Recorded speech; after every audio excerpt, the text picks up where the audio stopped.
We're going to go back to that breaking news we told you about just a few minutes ago. A big rig explosion that has injured 4 firefighters, 3 critically. Nicholas Prange from LAFD is on the phone with us right now over this breaking news.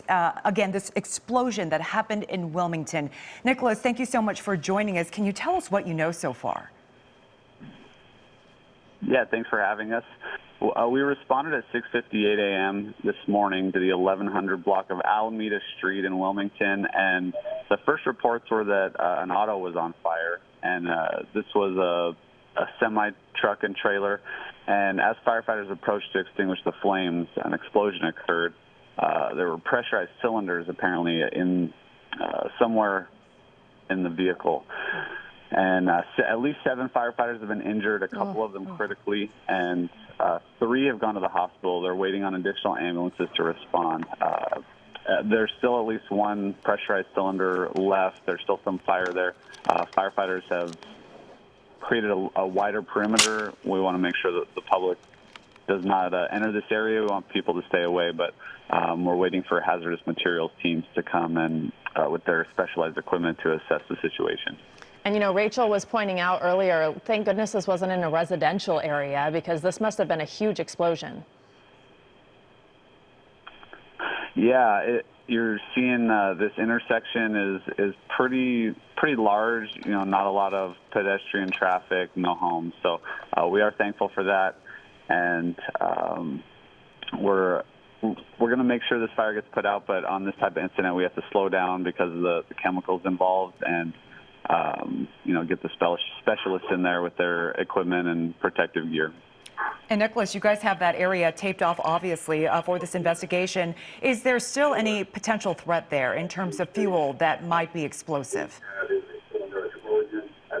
There may be a cylinder that could replicate what happened earlier, but like I said, we've now created a larger perimeter. We have other agencies responding. We don't expect any other injuries to occur, but like I said, in this type of situation, we've got to slow down, stand back, and approach slowly and cautiously and make sure that nobody else gets injured. And this must be just an emotional time for the department as well, with so many people injured. I don't remember the last time 7 firefighters were injured in an incident.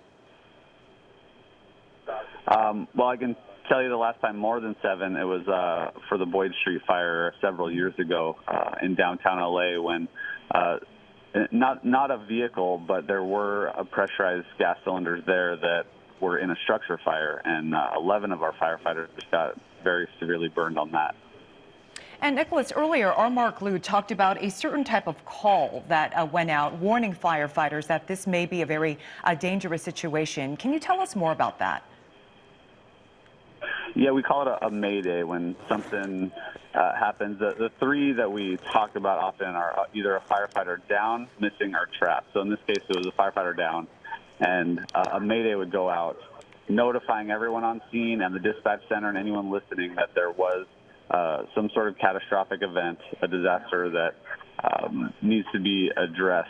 And you know, it's almost a new incident within this incident. So it changes the dynamics a lot. We need different people on scene need to either focus on what they're doing or refocus, and the incident commander will decide what needs to occur. Sometimes the crews fighting the fire just need to put the fire out, and that's going to eliminate the hazard, and then others will search for a firefighter that's down, missing, or trapped. And so what was the situation with this truck? Was it parked somewhere? Was it in the middle of the street? Do you know how this happened? It's still unclear the cause or how the vehicle was initially.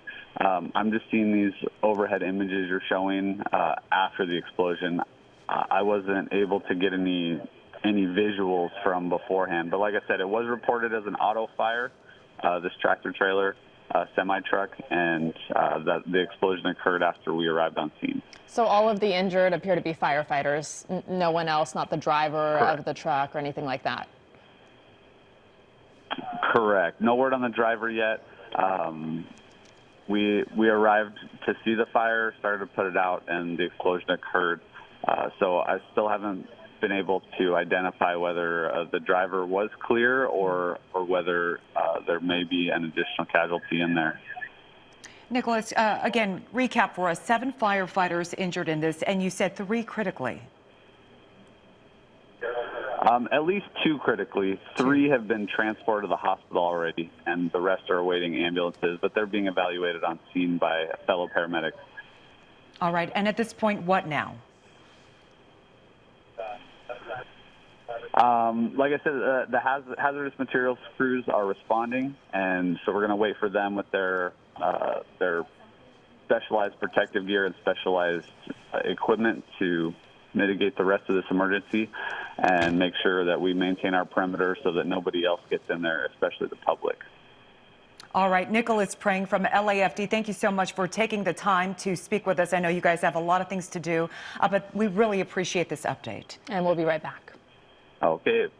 Thanks for having me.